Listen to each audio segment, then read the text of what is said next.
구독과 좋아요는 큰 힘이 됩니다. 사도행전은 28장까지 있는데 크게 두 단원으로 나눌 수 있습니다. 1장에서 12장까지는 예루살렘 교회에 성령이 임하시고 베드로를 통해서 유대인들에게 복음을 전해서 부흥되는 내용이고, 13에서 28장은 사도 바울을 통해서 이방인들에게 복음이 전파되는 내용입니다. 중심되는 인물은 베드로와 바울이지만 그 베드로와 바울을 움직이는 것이 성령님이셨습니다. 성령께서 예루살렘 교회를 탄생하게 하시고 이제는 이방인들에게 복음을 전하게 하시는데, 13장과 14장은 바울의 1차 전도 여행을 기록한 내용입니다. 오늘 본문 13장은 52절까지 있는 상당히 긴 내용입니다. 그러나 본문이 긴 것은 바울의 설교문이 들어가 있어서 좀 긴데, 그 내용이 좀 길지만 오늘 본문을 우리가 한꺼번에 공부하시면서 은혜 받을 말씀의 제목은 드디어 날아오르다, 이런 제목입니다. 새가 날아오르고 작은 곤충들이 날아오르는 것은 공기의 저항이 있기 때문입니다. 거대한 쇳덩어리인 비행기가 날아오르는 것도 공기의 저항이 있기 때문에 날아오르는 것입니다. 그것처럼 예루살렘 교회가 성령님의 역사로 탄생될 때도 유대인들의 저항이 있었기 때문이었고, 오늘 본문부터 시작되는 바울의 전도 여행도 유대인들의 방해와 또 다른 방해 세력이 있었기 때문에 그 모든 방해 세력의 어려움, 그것을 발판 삼아서 이방 세계로 복음의 날개가 펼쳐지고 날아오르는 그런 내용입니다.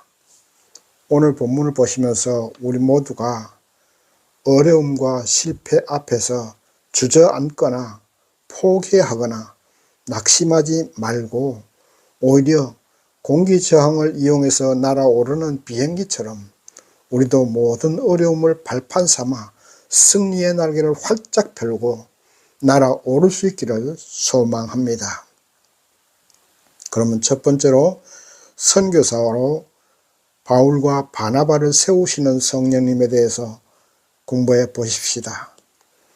오늘 본문 1절에서 2절 말씀 보면 안디옥 교회는 선지자와 교사들이 있었는데 5명이 있었습니다.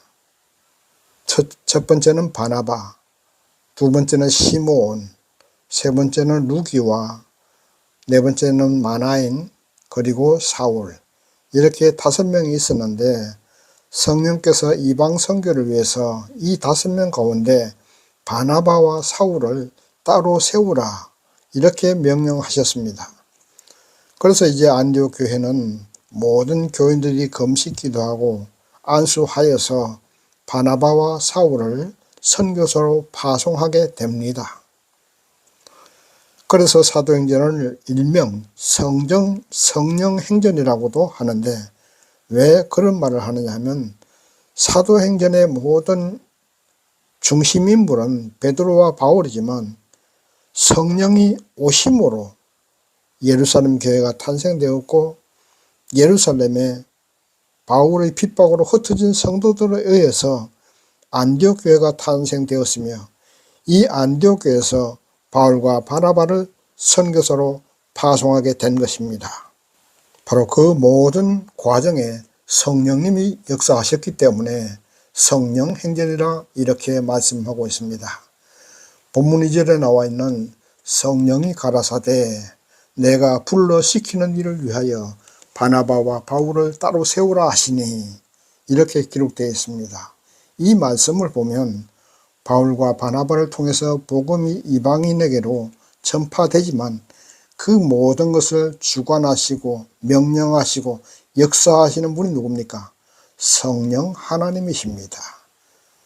그러므로 우리가 성공의 날개를 펴고 날아오르기를 원하시면 성령님께서 시키시는 대로 순종해야 되고 성령님의 도우심을 간구해야 되고 성령님과 동행해야 한다는 이 사실을 잠시도 잊어서는 안 되는 것입니다.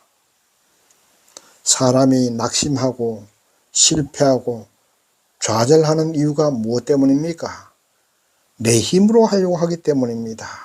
하나님은 젖혀주고 내 힘으로 하려고 하다 보니까 내 생각, 나의 지혜, 나의 지식을 총동원해서 어떤 일을 성취하려고 하다가 안 되면 그만 낙심하고 좌절하고 또 포기도 합니다. 또는 내 힘으로 하다가 다행히 성공했을 수도 있습니다. 그러면 그때부터 어떻게 됩니까? 교만해집니다. 안하무인이 됩니다. 자기 도취가 됩니다.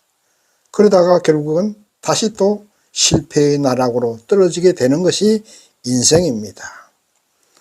우리의 인생은 하나님께서 뜻하시는 바가 있는 것입니다. 성령께서 바울과 바나바를 통해서 바울을 복음을 전하시고 이방인들을 구원하시는 것처럼 성령께서 우리 각자를 통해서 하시고자 하는 경륜이 있고 뜻이 있는 것입니다. 그렇다면 우리 하나님을 믿는 성도들에게는 성공도 없고 실패도 없습니다. 성공하면 하나님께 영광 돌리면 되는 것이고 실패했다고 해서 그것이 내 생각의 실패이지 하나님 입장에서는 실패가 아닐 수가 있는 것입니다. 오히려 그것을 통해서 하시고자 하는 하나님의 뜻이 있는 것입니다. 그러므로 우리는 실패했다고 생각하고 낙심하고 좌절하고 때로는 생을 포기하는 결정 같은 그런 어리석은 행동을 해서는 결단코 안 됩니다. 하나님을 믿는 성도에게는 또 성령님께 전적으로 순종한 성도에게는 실패란 없습니다. 성령님께 순종하지 않고 내 마음대로 내 뜻대로 하니까 실패가 있는 것입니다. 성령님의 뜻에 따라서 순종했다면 그것은 실패가 아닙니다. 성령님의 뜻입니다. 믿으시기 바랍니다. 그래서 우리는 모든 일을 하기 전에 기도해야 합니다. 성령님의 도우심과 성령님의 동행하심을 위해서 기도하고 성령님의 뜻에 따라서 순종할 수 있도록 기도해야 됩니다. 이렇게 기도해서 성령님의 뜻을 깨닫고 그 뜻대로 순종했다면 그 다음 결과는 내 것이 아닙니다. 성령님의 것이고 성령님의 뜻입니다. 성공도 실패도 인간의 생각일 뿐입니다. 인간의 생각과 하나님의 생각은 다른 것입니다. 인간으로서 생각은 실패라 생각할 수도 있지만 하나님의 생각은 성공일 수도 있는 것입니다. 그러므로 우리 믿음의 성도들은 성공과 실패에 너무 얽매이거나 집착하지 말고 하루하루를 기쁘고 감사하면서 성령님과 동행하면서 살아가면 되는 것입니다. 여러분 한번 생각해 보십시오. 이스라엘 백성이 40년 동안 광야에서 생활할 때가 행복했겠습니까? 아니면 가나안 땅에 들어가서의 삶이 행복했겠습니까? 저는 광야 생활이 더 행복했다고 생각합니다. 광야에서는 구름기둥, 불기둥으로 날마다 하나님께서 이스라엘을 인도하셨습니다. 고기 먹고 싶으면 메추라기 떼를 보내셔서 고기를 먹게 하시고 날마다 새벽마다 만나를 내려주셔서 양식 걱정이 없었습니다. 먹을 물이 없으면 샘물에서 물을 주셨습니다. 무엇이 부족합니까? 그러나 가나안 땅에서는 어떻습니까? 농사를 지어서 스스로 자급자족해야 했고 그곳 가나안 땅에 살고 있는 원주민들과 싸워 이겨야 했습니다. 그러므로 우리 성도들의 인생은 마음으로는 광야의 생활처럼 행복해야 됩니다. 감사해야 됩니다. 그리고 현실적으로 세상에서는 가나안 땅의 삶을 살아가는 것이어야 됩니다. 무슨 말이냐 하면 우리의 삶은 날마다 경쟁의 삶입니다. 직장에서나 사업체에서나 치열한 경쟁의 가나안 땅의 삶을 살고 있습니다. 그것이 현실입니다. 그럼에도 불구하고 우리의 마음은 항상 부족함이 없는 광야 생활이 되어야 한다는 말씀입니다. 하나님께 불평하는 광야 생활이 아니라 감사하는 광야 생활이 되어야 된다는 말씀입니다. 먹을 것, 입을 것 다 책임져 주시는 하나님이십니다. 무엇을 먹을까 걱정하지 말라고 하나님은 말씀하셨지 않습니까? 이스라엘에게 만나를 주신 것처럼 우리의 영혼이 하나님의 말씀을 읽고 들으며 감사함으로 하루하루 살아가는 그런 광야 생활이 되어야 됩니다. 믿으시기 바랍니다. 그리고 감사하는 인생을 사시기를 진심으로 기원합니다. 두 번째, 1차 전도 여행의 시작에 대해서 한번 공부해 보십시다. 오늘 본문 말씀 4절부터 바울의 1차 전도 여행이 시작됩니다.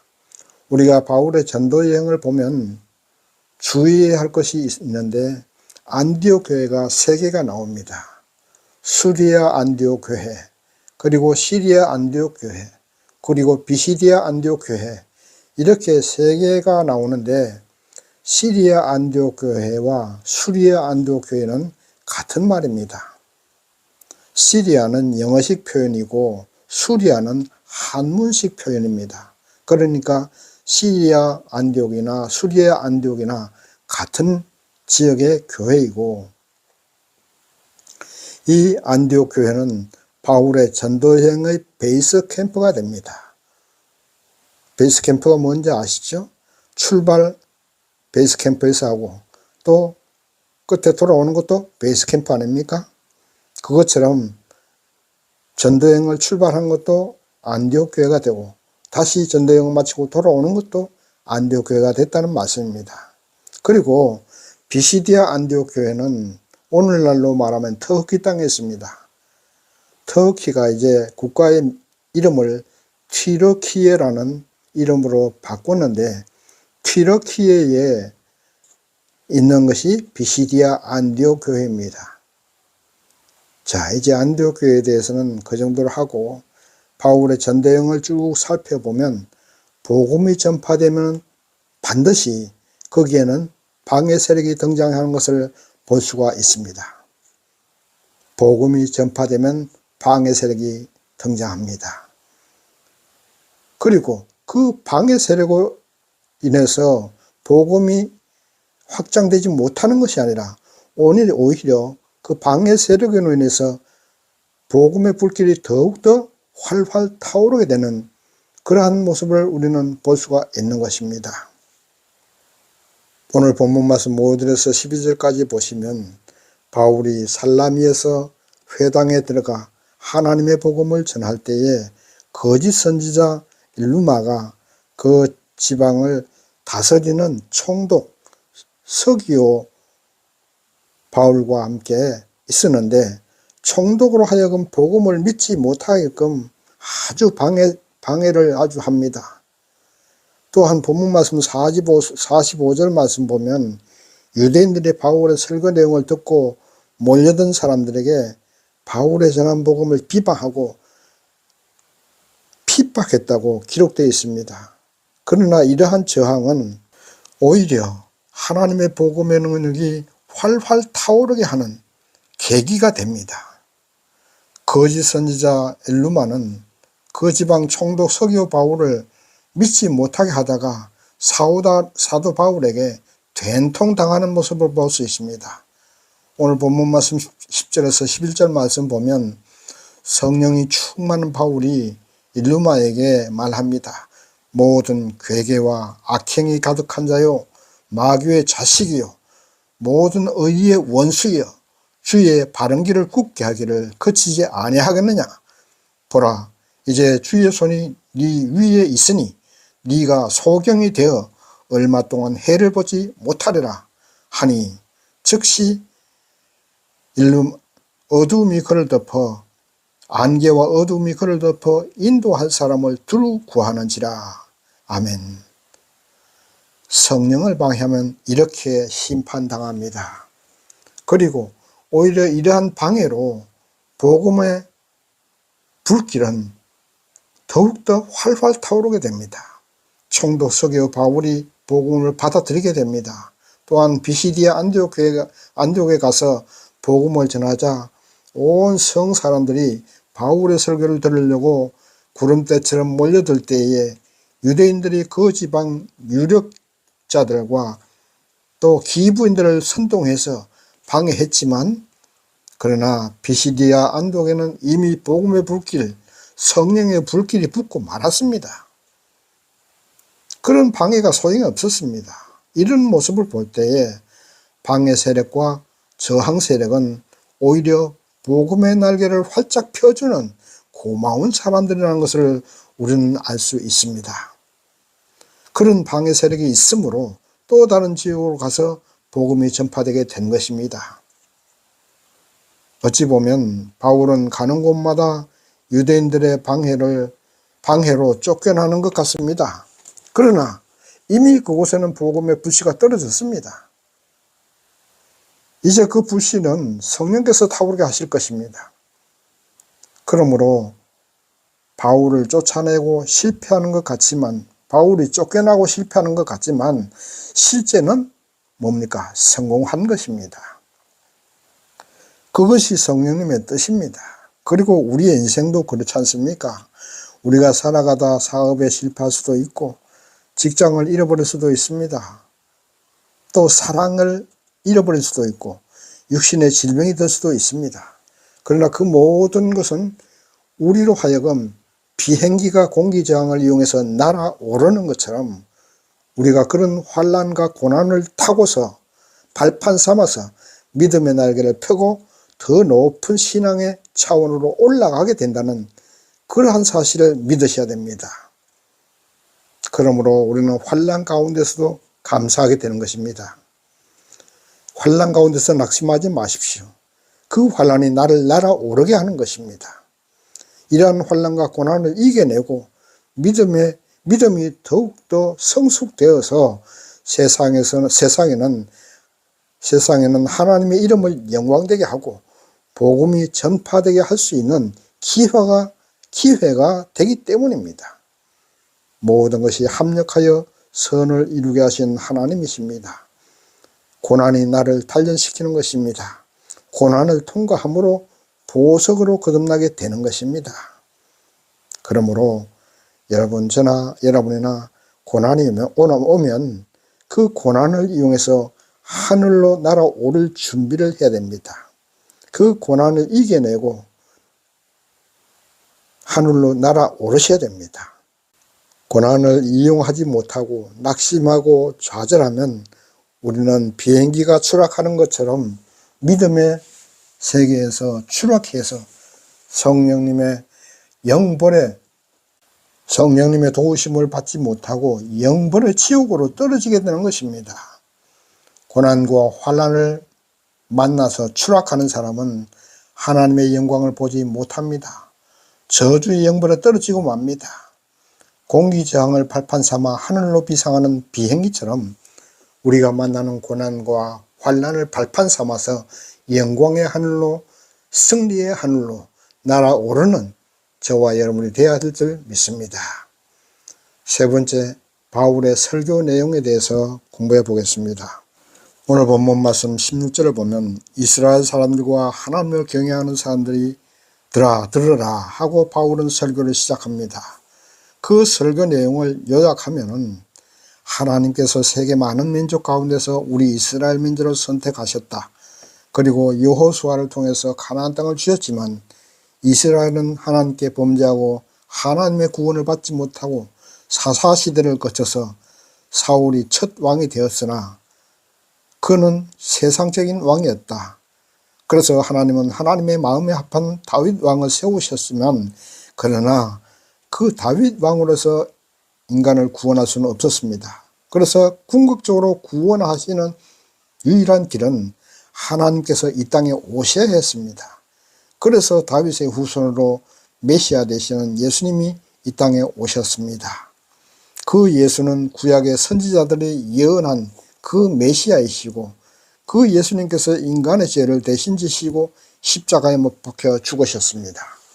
이 땅에 존재하는 어떤 정치 형태이든지 인간을 구원할 수 있는 길은 없습니다. 인간은 죄인이기 때문입니다. 죄의 지배를 받아서 영원히 죽게 되는 것이 인간입니다. 그러나 예수를 믿기만 하면 우리 죄가 십자가에 죽으신 예수님의 피로 용서받게 됩니다. 그리고 3일 만에 부활하신 예수님처럼 우리도 의로운 사람으로 재탄생하게 되는 것입니다. 그런데 이 같은 하나님의 뜻에도 유대인들은 예수를 십자가에 못 박고 오늘날까지 예수를 믿지 않고 있으므로 구원의 문이 이방인들에게 열려지게 된 것이다 하고 복음을 전하고 있는 것입니다. 이것이 설교 내용입니다. 이렇게 설교를 하고 나니까 본문 48절에 보면 이방인들이 듣고 기뻐하여 하나님의 말씀을 찬송하며 영광을 주시기로 작정되는 자는 다 믿더라, 이렇게 기록되어 있습니다. 그 말씀 가운데 영광을 주시기로 작정된 자는 다 믿더라, 그 말씀에 믿을 자 그것이기 바랍니다. 똑같은 자리, 똑같은 시간에 말씀을 듣지만 어떤 사람은 은혜를 받고 구원의 복음을 받아들이지만 어떤 사람은 오히려 그 복음을 대항하며 은혜를 거부합니다. 오늘 저와 여러분도 하나님의 구원의 은혜를 주시기로 작정된 자가 되었기 때문에 오늘도 주님께 은혜 받고 예배드리고 하나님을 찬양하게 된 것입니다. 그러니 감사해야 됩니다. 우리의 자녀들이 명문대학을 들어가면 기뻐합니다. 좋은 직장에 취직해도 좋아합니다. 그러나 그것보다 더 기뻐할 일이 무엇입니까? 천국 백성으로 약속된 자녀, 천국 입학시험에 합격된 사람이 되는 것이 가장 기뻐할 일이 아니겠습니까? 우리가 잘나고 똑똑해서 그런 것이 아니고 하나님의 무조건적인 선택으로 인해서 천국 백성이 된 것입니다. 그러니 얼마나 기뻐하고 얼마나 감사할 일입니까? 이제 우리는 날아올라야 됩니다. 본문 43절 보면 예배가 끝난 후에 바울의 설교를 듣고 바울을 따르는 많은 사람들에게 바울은 말합니다. 항상 하나님의 은혜 가운데 있으라. 그리고 그를 대적하는 사람들이 몰려들자 발에 티끌을 털면서 이고니온 지방으로 떠나게 됩니다. 이 말씀을 보면 바울은 자신의 설교에 은혜 받고 자신을 추종하는 사람들을 모아서 복음 전파를 방해하는 세력들을 물리치고 대적할 수도 있었지만 그들을 자제시키고 자신을 따라오지 말고 은혜 가운데 있으라 하고 권면하면서 다른 지방으로 전도 여행을 계속하는 것을 볼 수가 있습니다. 우리가 하나님의 은혜로 날아오르기 위해서는 욕심을 버려야 됩니다. 명예욕, 물질욕 등 모든 욕심을 버리고 마음을 비우고 하나님만 의지하고 나가야 됩니다. 그래야만 날아오를 수 있는 것입니다. 바울이 자신을 따르는 사람들을 데리고 다닌 것이 아니라 그들이 사는 그곳에서 하나님의 은혜 가운데 살아가라고 권면합니다. 보통 사람 같으면 자신을 따르는 사람들을 데리고 다니는 사람들이 있습니다. 오늘날 설교 잘하시고 얼굴 잘생긴 부흥사님들 계시잖아요. 그들 자신을 따르는 사람들을 데리고 다니는 사람들이 많습니다. 그러나 바울은 자신을 추종하지 말고 지금 현재 있는 그곳에서 지금 출석하고 있는 그 교회에서 충성하라고 자제시켰습니다. 이리저리 추종 세력을 끌고 다니지 말고 그들이 있는 그곳에서 주를 위해 충성하게 하는 것, 이것이 진정한 복음전도자의 사명입니다. 그 능력으로 더 많은 사람을 그리스도 앞으로 인도해야지요. 자신을 추종하는 성도들을 버스로 싣고 다니는 것은 하나님이 기뻐하시지 않는 줄 믿습니다. 말씀을 정리합니다. 우리 믿음의 성도님들은 하나님께 선택받은 하나님의 자녀들입니다. 그리고 성령님 인도함을 받는 성령님의 자녀요 성령님의 도구입니다. 그렇다면 우리는 충실하게 성령님의 도구로서 쓰임받기 위해서 성령님께 기도하고 말씀 읽고 성령님과 동행해야 합니다. 고난과 환난이라는 역풍을 이용해서 성령님은 우리를 더욱더 날아오르게 하십니다. 이것을 믿어야 됩니다. 고난과 환난 앞에서 낙심하지 마시고 그것을 발판 삼아서 더 높이 날아오르게 하시는 하나님께 감사하면서 이겨내십시다. 바울은 자신을 추종하는 사람들을 끌고 다니지 않았습니다. 그들은 그곳에서 또 다른 성령의 불씨가 되고 성령의 도구가 되게끔 했습니다. 우리는 스타가 되어서는 안 됩니다. 스타는 하나님이십니다. 하나님 믿고 따르게 해야 됩니다. 우리를 영광의 자리로 앉히려는 사람들을 자제시키고 하나님께만 영광 돌려드리는 저와 여러분이 되시기를 주님의 이름으로 축원합니다. 아멘.